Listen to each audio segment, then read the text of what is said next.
Popcorn for breakfast. Good morning, Stephen. Good morning, William. What did we see today? We saw Venom. How are you doing, Eddie? You look terrible. Oh, I have a parasite. Yeah, we saw Venom. It was acceptable. It was an acceptable film. I was a little concerned. I saw the previews and I thought, oh, here's Tom Hardy's worst accent since Shinzon.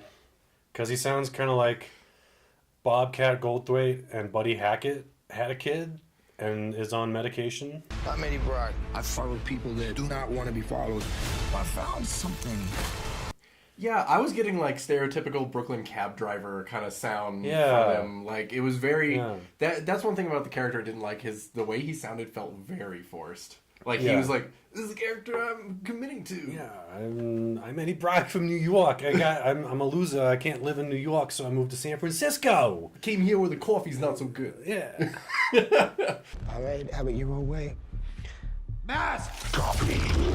So, yeah. But like you said, it was an acceptable film. A lot of people, I mean, to get right into it, they did change Venom's character a lot. A lot of people don't remember the original Venom. They didn't eat people, they ate emotional output. And that's why Venom was attracted to Eddie Brock. Eddie Brock knew Peter Parker was Spider-Man, hated Peter Parker.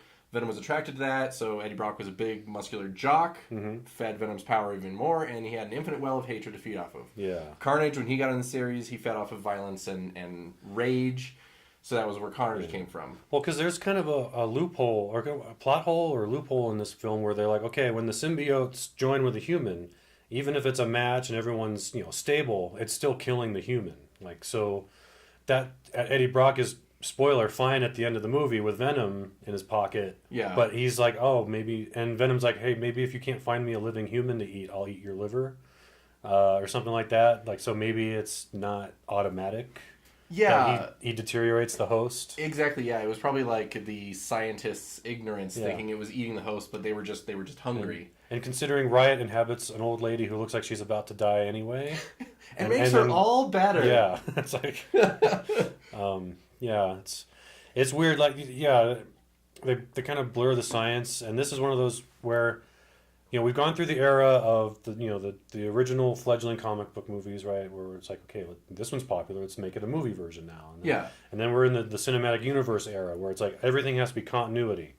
Chris Evans is Captain America in Winter Soldier and in Avengers movies, and everything lines up, and there's very few plot holes, and it's all one big universe with multiple movies. Now we're going back into real comic book stuff where it's like, you've got this issue of Spider-Man where Spider-Man's dealing with this kind of stuff. It's drawn this way, and then you've got this issue of this movie is kind of like one of those standalone issues. Yeah, it is. I mean, they've already said that they are going to tie it in to the Spider-Man cinematic universe, and that's going to be really goofy. Spoiler! That they shouldn't have done that. They should have just made the movie and let it stand on its own. Because, well, and you and me kind of, we just kind of did our little aside at the end of the movie, like we do on every movie, of being like, did you like it? Did you not like it? Like, I didn't mind this movie. I'm not going to say, like, yeah, Venom, fuck yeah! Yeah.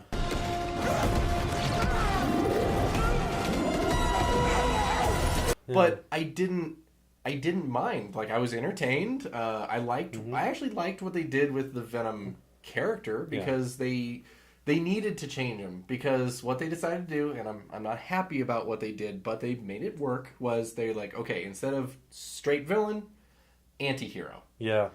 And it kind of ended up working. Well, the motivation is great because they're both, Venom opens up to Eddie and says, "I'm also a loser on my home world." So we're two of a kind. We're two of a kind. Da, da, da, da. Buddy movie. It's a great buddy film. And I thought you were gonna go, "We're two wild and crazy guys." I do that too. That's definitely Brock and Venom.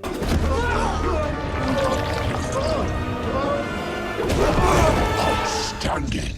Now let's bite all the heads off and pile them up in the corner. Why would we do that? To me, it was an acceptable movie, but it's also very by the numbers in terms of especially comic book movies. You have crazy rich man with a vision and resources to execute that vision, and then his second in command is a real scientist who has some second thoughts and like, no, we can't.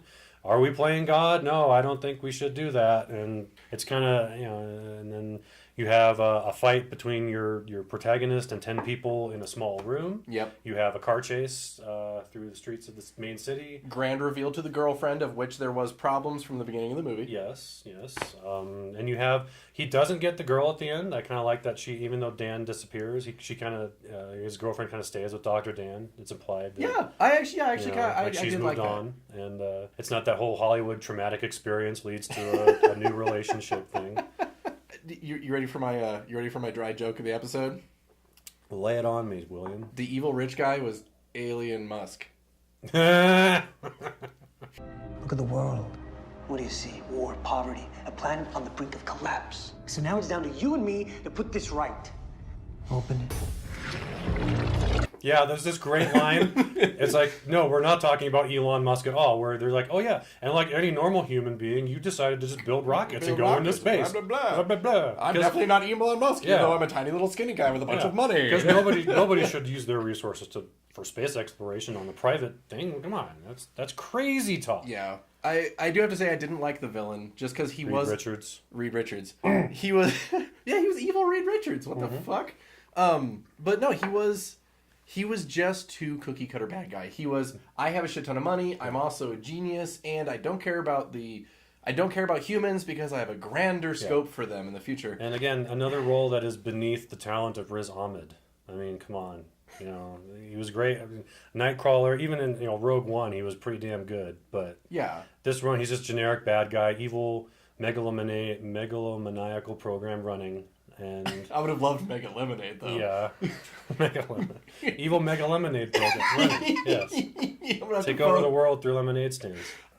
It was fine. Yeah, it wasn't Suicide Squad. No. Well, and it seems like Marvel. So even in these little side characters that Marvel's deciding to pick up, they're at least keeping the first one good. I'm not gonna say all of them are great, but at least Marvel is really committed to being like, it has to at the very least, like you said, it has to be a by the numbers good movie. And I can't say this one was a popcorn movie. It didn't just have those stupid moments. You're like, yeah, it's not. And it wasn't a Suicide Squad or anything like that. It was enjoyable. I did get when Venom and Riot are fighting on the launch pad at the end. I did get kind of a Transformers vibe because they start merging and melding, and you see Venom's head, Riot's head, Eddie's head, Dr. Drake's head, all in slow-mo. It's like kind of like the junkyard fight in the living junkyard of Transformers, where they're all just pounding each other and breaking apart. So that's actually one of the things I want to complain about. I'm going to overlay that when they're coming apart. That's actually one of the things I want to complain about is the Riot, not Carnage, even though it was Carnage.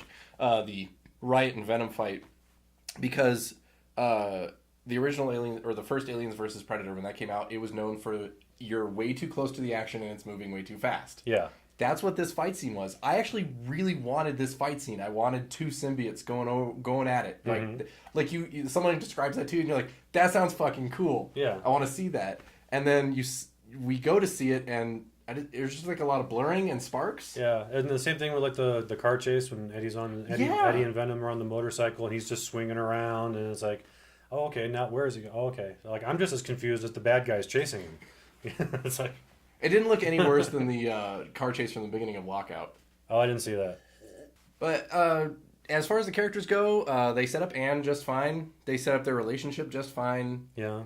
They set up Eddie just fine, like you said. He's just cookie cutter loser. Yeah, and it's kind of weird how he really does like in the first 5 minutes of the movie, he betrays his girlfriend like for a hunch. Hardcore. And there's really no motivation. Like there's no like cut and dry speech. Like if I don't ace this interview and make a big story, I'm done with this network or whatever. Yeah, or I really need a scoop. And it wasn't the thing too where he's talking to his boss, because his boss pushed him into meeting the this was supposed to be like the straight interview that hey, Eddie can play ball with real journalism. Yeah. But they didn't even set it up like if Eddie's like, because Eddie did that whole thing. He's like, I want to take this guy down. This guy's bad. I hate bad people. Okay, that's a cool character motivation. And they had a really good chance for the boss to be like, well, if you bring me something real, you can attack him. Yeah. And then he finds the email from his girlfriend. Yeah. Spoilers. And well, what I don't get is like she takes the fall, but then the information doesn't come out. Like if she's already got to be punished for that, then let the show the PDF, the confidential PDF that you downloaded. Yeah. The 3 names on it. Yeah, they should It's have a little- said something. It's like- a little flimsy because he sees a confidential PDF that says human trials. There's 3 names on it, and then that's the information he takes to Drake. Like Yeah. he doesn't go deeper than that. Yeah. Well, and they had a chance too when she comes out and she has her box. She could have been like, "I was fired, and now I'm under investigation." You know, because Yeah. then that's motivation for why it's not leaking further. Yeah. But they left that gap. But it wasn't too bad. I would say that this movie was as entertaining, not as good as, but as entertaining as the first Ant-Man. It had those impossible moments that were kind of fun, and some of the effects were a little over. I did get when he's in the forest when he first gets taken over by the Venom, and like he's getting up and he's going through the log. I got a little bit of the feel of like the Oracle from 300 when she's like whipping around. Oh yeah. Yeah, I felt like the Venom effect when he's like putting his body back, like, cause like Eddie crashes and he rolls unprotected on the ground for like a mile, and Venom just puts his body back together. I thought that was kind of like a horror movie thing, almost like David Cronenberg style body horror. Yeah. Or one of those like found footage stupid films, those little throwaway films, The Devil Inside, where the lady's possessed and she's cracking. Oh yeah. And, Or kind of like when Just kinda cool. the stick monster was in the girl's leg in Blair Witch. Call back to our first episode. So yeah, Venom. It gives popped for me. I thought it was good. Yeah. It's not. I'm not going to run out and buy it on special edition Blu-ray or anything in 3 months, but it's a fine movie. Yeah. It's very well done. Yeah. I as cookie cutter Brooklyn reject as he was, I liked Eddie Brock's character. I like that who they chose for everybody. I like the way Venom looked, minus the spider chest because that hasn't come in plot wise yet. So I have to say, for me too, yeah, it popped. It was good. Didn't feel like I wasted my ticket price. Also, Venom gives really good relationship advice. Make sure you apologize when you have the chance. And he can make out like a boss. Yeah, he's all tongue. How many minutes? How many minutes do you think it was until there was Venom porn online? I bet you like maybe 6-7 minutes until the movie was over. Spoiler: Venom possesses the girlfriend just to get around a little bit to get back to Eddie, and she's like, Venom is like 38, 22, 36. Whatever the Playboy Playmate dimensions are. Pretty much Like the measurements more from than like she had like. Lady Venom has better measurements than the actual human he's possessed. Yeah. She had What's like up with that? She had the baby got back measurements, but she was like 6 foot tall. Yeah, Sir Mix-a-Lot's anaconda does want some. Pussy.